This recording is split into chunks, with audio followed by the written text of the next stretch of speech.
Yes, sir. Y'all know what time it is. This is that.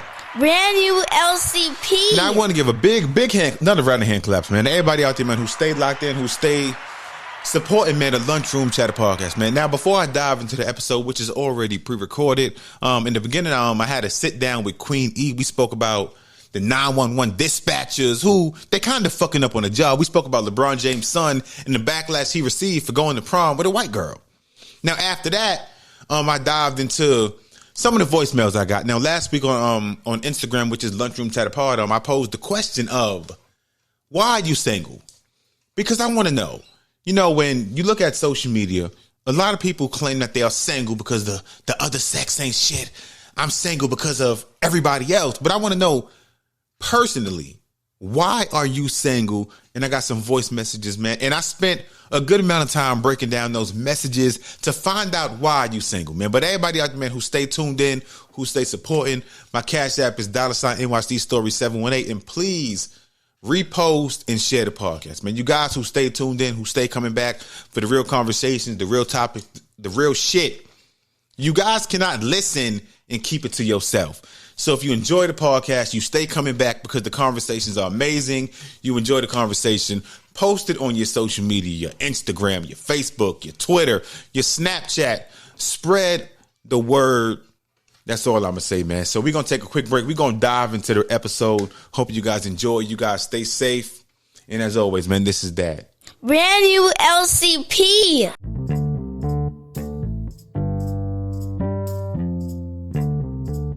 All right, another warning. This is a tough piece of tape to listen to. It's a 17-year-old boy who passed away following a 911 call for help. The dispatcher hung up on the caller. The boy had been wounded during a drive-by shooting. As he lay there in distress, dying. A frantic woman who apparently knew the teen calls 911, tries to communicate to the dispatcher what's going on, what help she needs. She's obviously distressed, excited. Who wouldn't be? Listen to this. I'm keeping him alive. Okay, is he not breathing? Barely. Hey, one of us. Okay. One of us. There you go, Jaden. One of us. Yes. There you go, Jaden. Good job. Just stay with me, okay? Okay? There you go. Good job, Jaden. Is he breathing? He's barely breathing. How many times did I tell you? Okay, you know what, ma'am? You could deal with yourself. I'm not going to deal with this, okay? No, my friend is dying. My God, this isn't a Starbucks. This is somebody's life on the line. Are you kidding me? Wow. I got chills when I heard that. This is one of the biggest issues I think we have in society. We talked about this during the break. I teach my kids, I have a 10-year-old daughter, a 6-year-old son, and I teach them that your life is about service and sacrifice. No one in our society feels like they're a servant to anyone. Or they're accountable. That dispatcher from the Albuquerque Fire Department is now on administrative leave. Yeah. Administrative? Yep. Now I want to pause it. Now, the reason I played that clip was because, we've seen recently, even going back to the other week when Kevin Samuels passed away. And, the woman that was with him called 911, and the dispatcher sounded like a black girl. She was rude as hell. She was dismissive. She was downright just inconsiderate of the fact that somebody was dying. Wow. And now even going back to the shooting that just took place in Buffalo, New York, where there was can you hear yourself? Can you hear it? Turn it up some. Which one? Mine. Okay, you good? There we go. Okay. Now there was a woman, remember at the shooting that took place in Buffalo, New York at the supermarket? Uh-huh. Yeah, there was a woman at the customer service desk. She called 911 actively, when the shooter was actively in the store shooting people. She called 911, she's on the phone, she's whispering, hey, I need help. And the dispatcher hung up on her because she was whispering. And the dispatcher said, ma'am, I can't hear you. You don't have to whisper. And do they not know what type of job they got? No, but I'm saying in the background, you hear the gunshots. But do they not understand? I understand when they say you can give a job, but you cannot teach compassion. You can't. What are they training them?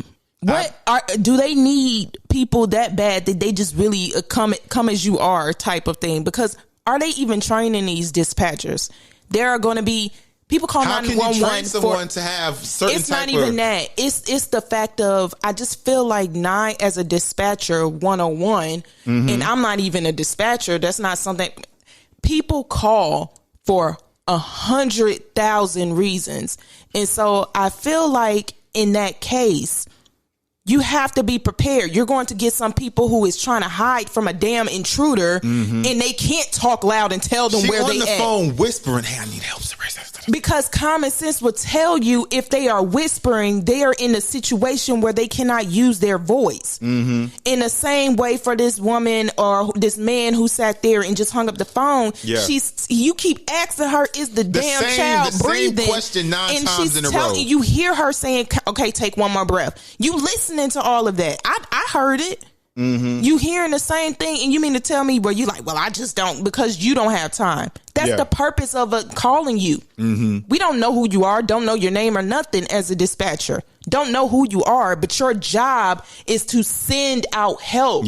So get whatever you can. That's the best way. No, but aside from that, your job is to also understand that the people that's calling you, yes, some of them might be rude. In distress. Yes, some of them might be, at this point, they're not trying to talk that long. I'm sorry. Not in the right frame of mind. If somebody is calling 911, I'm so sorry. Because, I mean, luckily, if you haven't had the opportunity to call 911, that is you know what I mean? Like, if you had to call 911, it's like your adrenaline is rushing. And I know when I had to do that in regards to when my grandmother had a stroke, I'm staying calm. But I do. I'm panicking. I'm like, all right, what do I do? What do I do? You know what I mean? Like in that sense. But it's just like, you have to have that type of common sense, and I just feel like that's dispatcher 101. I mean, it's 101, but you can't teach compassion. Now, and they put on administrative leave. Now I got some of the call pulled up from the Kevin Samuels situation. Now, I don't know if this is the right part or not, but let me play it to see if it's the right part. Oh my God, I don't fucking know. It's Kevin Samuels. You don't know if it's a hospital apartment? Oh, it's an apartment. Okay, what's the apartment number? I know. I just need to give him CPR. Just please, just ask the You need an ambulance? Yes. Okay. Are you listening? Hold on, ma'am. I have to connect you with the ambulance. It's Kevin fucking Samuels. I understand, but I have to connect you with the ambulance. Are you okay? EMS, what's the address of your emergency? Is he awake? Oh, this ain't the full clip I was talking about. He has an irregular rhythm. I can feel it. He's breathing in and out, but he has an irregular rhythm. It's probably his heart. So I need you to get here with the fucking... In Atlanta, I'm up. What's on, man? Come on, Kevin, you got it. Oh, come on, just try to breathe. Damn, that's not the full clip I was thinking about. Because there was a second clip, and like I said, the woman was rude. She was inconsiderate to the fact that someone is actively passing away. Now, I just seen yesterday on the news that, they need operators. You could probably apply for the job right now and get the job. They having a come as you are session there. I mean, Clearly. but those type of jobs, they not even training you. You just learning on the fly. Check. You coming straight from whatever, the club, the bar. Like, they just like, all right, look, we just going to put you on here and see what kind of calls you get, and this is what you get.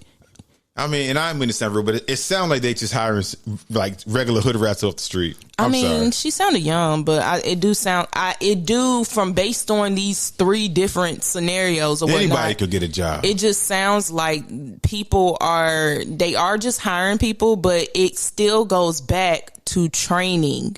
But you can have the training, but like if they hire somebody who's rude and considerate, but that's something that you have to emphasize. You can pass you can pretend and pass that part of training. I just feel like, but that should be something that they just say if you are rude because of the line of work that you are in. If you are customer rude, service is top notch. But that's the type of job. We're not talking about no McDonald's and you serving and somebody coming and yelling at you saying, give me my food. Talking about life or death. We're talking about somebody that you are in charge of either a life and death situation. The quicker you get somebody out there, you could save a life. But if you sitting over here asking them 30 times, is the person breathing? Is he breathing? By the time you could have been sent somebody out there, or at least informed them, hey, I already have somebody coming. Somebody's en route already. I just sent that out. I got to talk to you during the meantime. But I just feel like there should be in that type of job. It should, if if you have an attitude, or if you do not in regards to do, you know what I mean, like Plenty examples like that, now. Plenty you attitudes. are fired in that same day. We don't need you working here if that's the case. Yeah. If that's your type of attitude, if you don't want, you are going to get fired if you sit there or you hang up on people on purpose, or if you hang up or get an attitude with them when, you know what I'm saying, in regards to they sitting there watching their loved one or whoever dying. That's ridiculous. Like, I mean, yeah, but something that's ridiculous. And like I said, going back to that, like, you're right. But at the end of the day, it's like you can train, but you can't teach someone to have compassion. And just as long as they know as soon as they do that, they might as well pack up their stuff, because that should be a type of policy that they have. I'm sorry. Not in that type of role. I'm sorry. I mean, now, speaking of packing up somebody's stuff, now, last thing I want to ask you about. Now, you know, LeBron James' son, Bronny James, I'm sure you've seen it. He catching backlash today. For his prom date. For high school. Now, I know we live in the culture now where, you know, social media, celebrities, you know, everybody is so fixated on what they're doing. But, like, why do people care about who a 17-year-old boy brings to prom? Because you've seen the picture already. I did. He was going to prom and he went with a white girl. And so I think a lot of folks are mad. You should be ashamed. How dare you? I mean, I ain't doing all of that.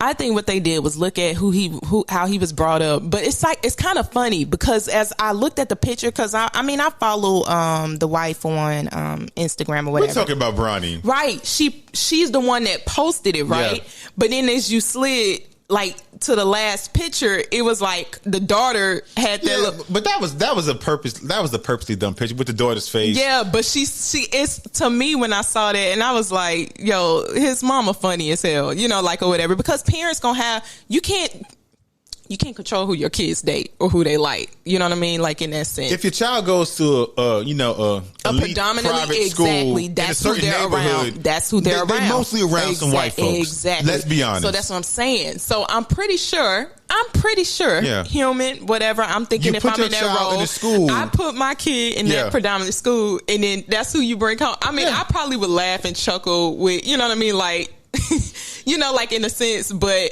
I'm not going to be surprised. Because, I mean, let's be honest. If you put me in a school where it's like most of them is white, like, I'm not going to go throughout the school looking for the 2 or 3 black girls in the school if everybody white. That's true. Like, that's what he's seen. That's the person, you know, who came on to him, vice versa. I don't know how it went. And that's what, like, let's be honest. That girl, she probably not going to be in a picture 2 years from now. She probably not. I mean, she probably is not. I mean, they're young. He's young. I don't care who the hell he dates. He is a child. But why do you think people care? Because they look at his parents' relationship and how they emphasize black love. No, I'm just saying, because LeBron always been vocal about his marriage and his relationship with Savannah and everything. They're not perfect either. We just seen Kendrick admit he's not perfect. I ain't say that. What I'm saying is, because I'm sure there was some dirt going on behind closed doors. What I'm saying is that he emphasized to the world the importance of, oh, this is my black queen, this is black love. You can emphasize that, but everybody is different individually. So people see that and they think, oh, this is the type of thing that they are really embedded in their kids. Those people are idiots. I'm saying that's the reason why they was under that man, under their comments like that. Yes, you're right. Because they felt like he should have followed in his father's footsteps. You're right. And to me, that's like, those people are idiots. Buffalo shooting, you know, all this racism, white supremacy. And you're worrying about who a black 17-year-old kid is bringing to prom. Agree, but what I'm saying is I'm telling you where it came from. No, you're right. That's where it stemmed from, and they felt like you're a product of your parents, so you should date the same. But they don't realize also that LeBron and them are from totally two different backgrounds than what they're bringing their kids up in. LeBron met Savannah. Were from a whole different, you know, they met in high school. He went to a predominantly black high school. He did in Akron, Ohio. Exactly. You know, so that's who he was around. And then, you know, going back at that time, you know, his mom was a single mom. She was low income. Exactly. So that's his friends and his background, and his kids are not in that environment. Now LeBron is, if he's not, he's close to being a billionaire. You know, his son goes to an elite private school. Yeah, I'm sorry, it's gonna be around some white girls, and he is, and they going. I mean, not to say they ain't gonna flock, you know, but they always flock around athletes or whatever. But like I said, man, no couple is perfect. Now if you've seen on the new project by Kendrick Lamar, you know, where he admitted multiple times, you know, on my wife I cheated on with a white girl. Like, He said it. Did you hear the project? Or you ain't hear it I yet? have not. Yeah. So he did. He cheated. He admitted to it many times. He said, it was one time where he cheated on his wife Whitney with a white girl, and she asked, like, does he have a problem? Like you should go to counseling. Like he admitted to it more than just that one time. That's why I say, and somebody he's private, super private. And that's why I say people sit back and think that these couples be couples goals. Like it's been rumors over the years of LeBron doing something, but it kind of got swept under the rug quick. I'm not gonna sit here and act like that man ain't cheat on Savannah. She probably caught hell. Growing up. I'm talking about when they were young. I'm talking about even now. I mean, I agree that, but I'm saying, it's been things that popped up now, but it kind of got swept. It got swept quick. I put into emphasis where I was like, you know what? He probably was the one that got all the dirt out in the beginning stages. Like cheating left and right or whatever. I think he's still doing some stuff. But I don't know their relationship because I don't follow them. Like in regards to, she ain't going nowhere.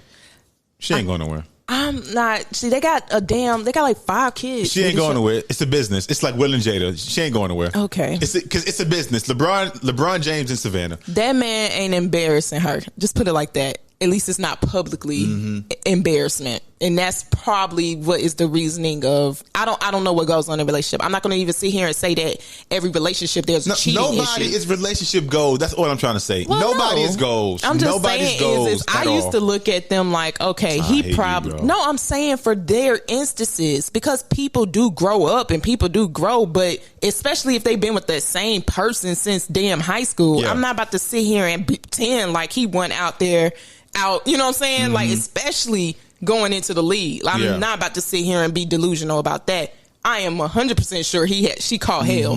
But I was thinking like, oh, well, maybe he's gotten older and gotten to that age to where and hopefully he matured up and matured and slowed down on it. Just kind of like, all right, I'm not going to, embarrass you like that. We grown. We got these grown kids, that type of thing. Yeah. But I mean, I don't know why people still have these, looking at these relationships, these celebrity relationships as goals, because it's I don't know. I think slightly they starting to dwindle because people are starting to realize. Starting to dwindle? It's not.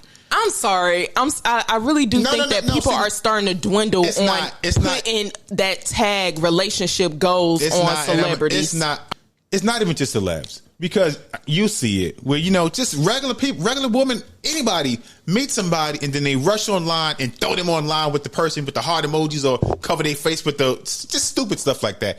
Everybody wants to be relationship goals. So it's not just celebrities. Meet a guy Monday, Tuesday, Wednesday, they online holding the hand, all the little cute pictures. Like just everything is for validation. It's for likes. And like I said, it's not even just celebrities. Right. It's not. But what I was saying is, remember, I still feel like there was a time where we were, I'm not saying we as in me, but the society as a whole was very delusional when it came to a lot of these damn celebrities. Remember the Will and Jada, they still are. Get the hell out of here. Them folks ain't nobody sitting over here talking about a select few. Want to be like Will and Jada relationship? They have been so exposed. It's ridiculous. People still have that same, perception of LeBron James. Okay, well, those are the ones. Okay, that's the delusional. What I'm saying is there was a period where everybody was deliberately, it seemed like everybody was in a relationship or whatnot, but in married and stuff, and they tend to have wanted to, they put the little title or whatnot, relationship goals on them. And I just felt like as time went on, it dwindled.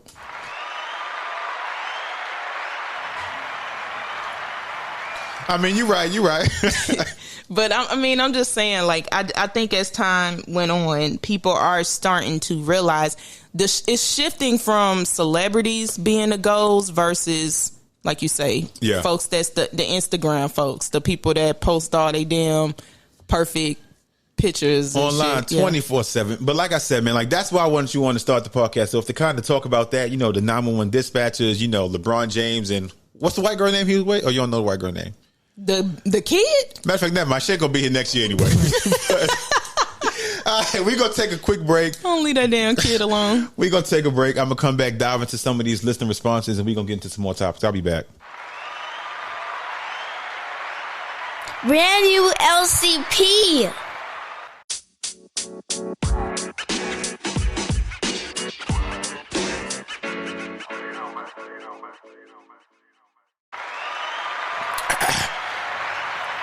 Yes. Welcome back, man, to the Lunchroom Chatter Podcast. Brand new LCP. Hope you guys enjoyed that quick conversation with Queen E, but I wanted to come back to finish out the episode and speak about the question I sent you guys last week on Instagram, which is, why are you single? Because now, in the era we live in now, this new age where it's easy to blame everybody else as to why you're single. I'm single because the other person. I'm single because this person did this. I'm single because everybody else is doing me wrong. But why are you single? And like I always attribute that back towards self-accountability. Because I've been open on the podcast many times about how in my past, when I was going through my mental health, when I was going through the depression, the trauma I was going through, it probably would have been easy for me to say, you know what, I'm single because of this girl. I'm depressed because of this girl. I hate myself and I'm sad inside and I feel like committing suicide and I just feel as if I'm not my best self because of her. But I got to a place where I realized it wasn't that, it was me. And that's the part that, and again, I went through all of this shit before social media. But now with Instagram, with TikTok, with Snapchat, all these fucking platforms where it's easy to blame everybody else. Oh, I can go to Justin the Boy's page. I can go get a meme, and this meme speaks for me. Summer Walker, what she said speaks for me. I'm single because of this bum ass nigga. Like, it's so many fucking outlets that people go to misplace blame as opposed to looking in the mirror at themselves. So I asked the question on Instagram, why are you single? You, not why are you single because of the other person. I simply wanted to know, why are you single in regards to, do you feel as if you're single because of yourself, or you feel as if you're single because of someone else's actions? And this is the first, well, this voicemail is kind of lengthy, but I love it. So I'm going to pause it as I play it, kind of jump in, break down some of the things that she says. And I really want to have an open, honest conversation, because if I can't have a safe space on my platform, which is that brand new LCP, then where else can I have it? Because we can't have these kind of conversations on Instagram. You know, motherfuckers are sensitive now. So let's dive into this first voice message. So for me, I was in a relationship that went much longer than it should have due to having a child, basically. And in that ending of the relationship, I realized there was a lot of things that I needed to work on with myself. And just in order to do that, I couldn't have another person that I'm focusing on, you know, outside of my son.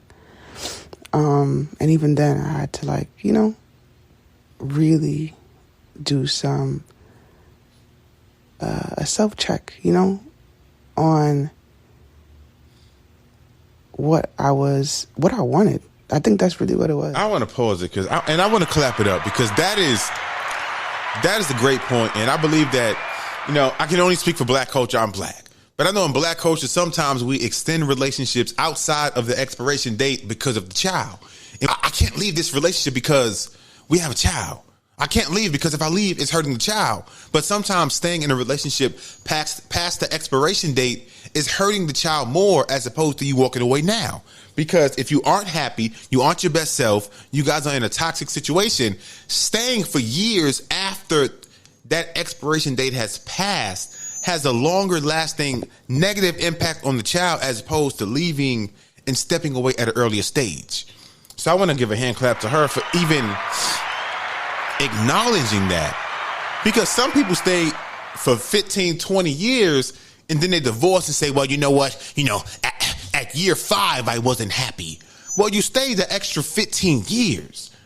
So again, one more hand clap for her for acknowledging and understanding that, you know what, to become my best self, to work on myself, I have to step away from this relationship because I have a child, and basically I'm staying for the child. So let's dive back in, because I think she got into some shit. What do you want? That's for the outside. And for the inside is like, after you find out what you want, you have to kind of align with that. Because if you're asking for one thing and then doing another, it doesn't make sense. It's never going to work. I had to realize that ways that I've grew up understanding to be correct were not correct. And just because that's what I seen doesn't mean that that was the only way or the right way or the best way for me. So I had to kind of do like a self assessment, I guess, in a way, and start to practice things that I wasn't doing currently, and things that even in outside of romantic relationship, even personal relationships, like it would be better for me. I had to realize certain things that just wasn't working for me at all. And I guess the relationship went longer than it should have for a reason, because I had.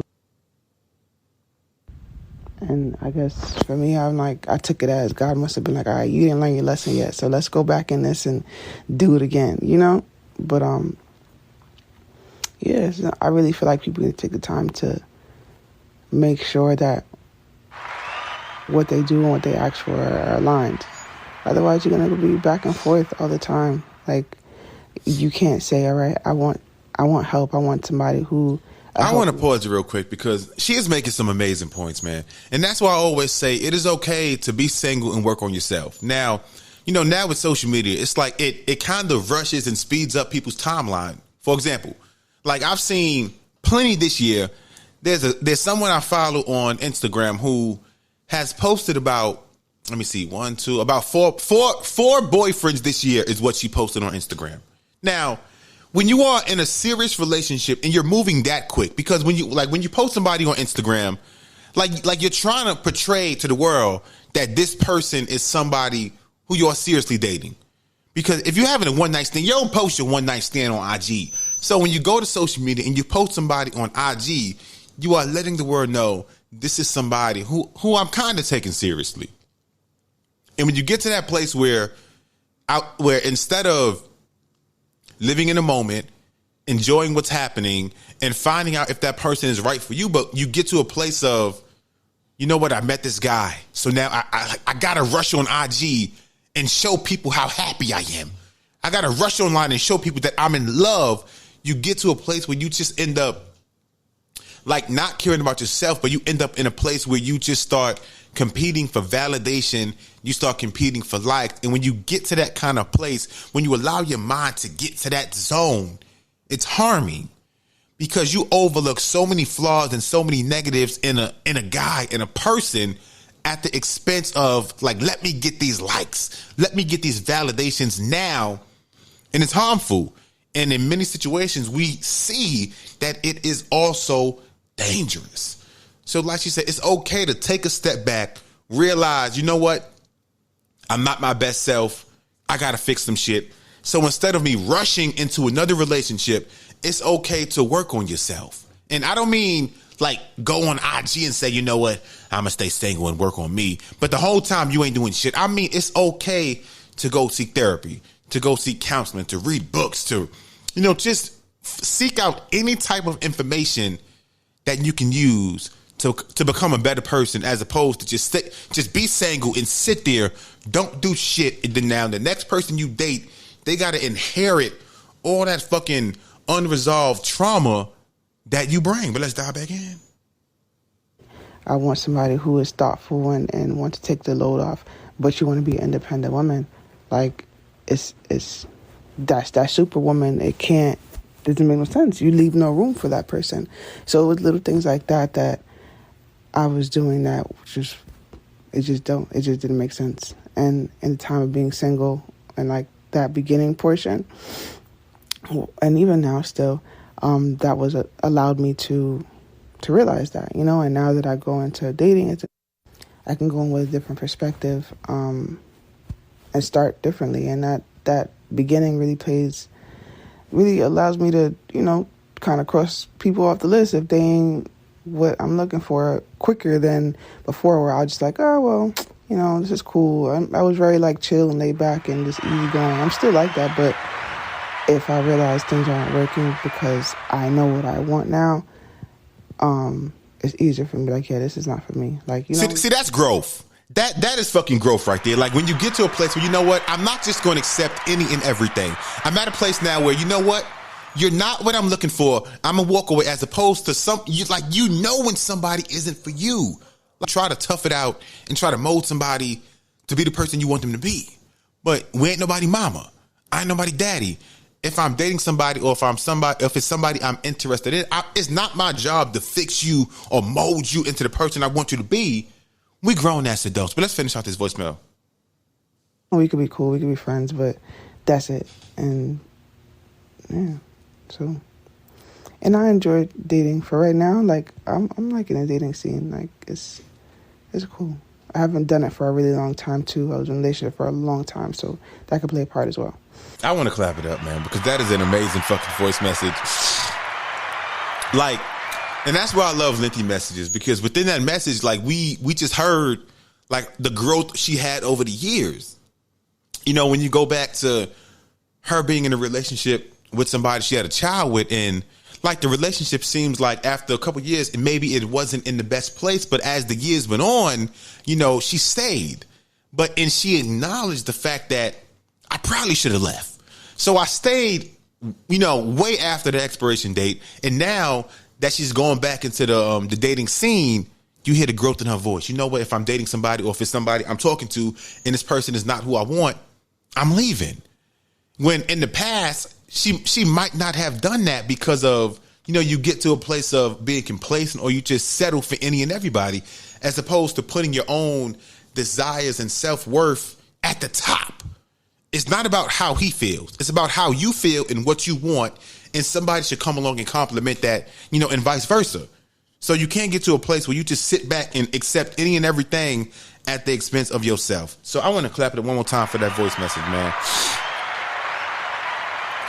I think I got one more that came through. I'm trying to find that fucking voice message. Hold on. Trying to see if I can find it. And that, like I said, man, you guys are free to send voice messages, man. My Instagram is Lunchroom Chatter Pod. You guys can click on any link, or I believe it's a link in the podcast episode description that says send a voice message. When you send the voice message, it comes directly to the podcast email. But let me see. I think this is the voice message right here. Here we go. Well, Jonathan, I guess it's okay if I give my opinion, since you asked women to say why we're single. Me, I'll be honest. I promised myself I would give myself enough time to heal from my last relationship, which ended in 2020, because I did not give myself that chance after I divorced the kid's father. I jumped into another relationship sooner than I should have. And that's my mistake, and I accept that responsibility. LCP. Because I knew my recent ex since I was 18, so I just assumed, since I knew him for so long as a friend, that would be okay. But obviously, friendship and relationship is a line that's totally different. So to just spend time and be okay with dating myself. I wanted to be in a place where it's okay for me to be alone, and I'm comfortable with that. So until I'm okay with being single, which I am, don't get me wrong, it would be nice to have a I want to pause it, man, because she hit on a fucking amazing point. Like, sometimes it's okay to be single and date yourself, because as opposed to try to make somebody else, you know, realize, oh, this is what I like. As an individual, as a person, you know what you like. So, you know, as opposed to just trying to go from guy to guy and, you know, and make that guy know, look, this is what I like. I love flowers. I love the movies. I love going out to eat. So, you know, take me out to eat. You know what you like. It's okay to go out and do it yourself. It's okay. As opposed to sitting back, not doing nothing, but simply waiting for the other person to take you out. Like, why wait when you know yourself? The same thing with, you know, if you love taking trips. And now, you know, we know this shit. Sometimes, like, you might plan a trip with your friends, your homegirls, your homeboys, and now it's time for the trip to happen. Motherfuckers start flaking. Oh, you know, I can't go. I got to work. Or, you know, I can't go. My son is here. Like, you can still go. I know It's scary. Motherfuckers get scared. Oh my God, I gotta do it by myself. I'm scared to do it by myself. It's okay to go by yourself. To go on that trip by yourself. Of course, you got to be more safe and more mindful when you go alone as opposed to when you go with the group. But go out, have fun, go to the movies by yourself. Go get a massage by yourself. Go for a walk in the park by yourself. Go, have a picnic by yourself. Bring a book. Go get some food. You don't look like a loser. I promise. You look like somebody who was enjoying themselves.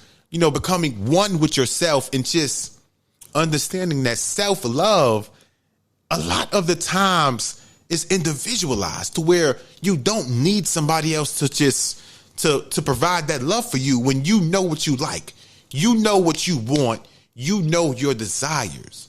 So don't sit back and wait for somebody else to bring you what you already know you want. You can do it. But let's dive back in. Yes, sir. But having a partner is not a need. It's like a bonus. You know what I mean? Anyways, I feel like it's necessary for anybody that comes out of a long-term relationship to spend time with themselves, healing, getting to know themselves. And yeah, I accept responsibility for my mistake, and I'm working on the parts that I contributed to the failure of the relationship. Because it takes two, and I'm not... Oh my God, she is in her bag. It takes two. I'm doing what I got to do to recognize my part in the failure of that relationship. Y'all know what this is. Brand new LCP. We know she ain't lying. Ooh, you a lie. Is she lying? Ooh, you a lie. She ain't lying because, like I said, man, to sit back and actually acknowledge, the part that you play in a relationship failing, that's a big ass point. And that is a stepping stone. That is a major,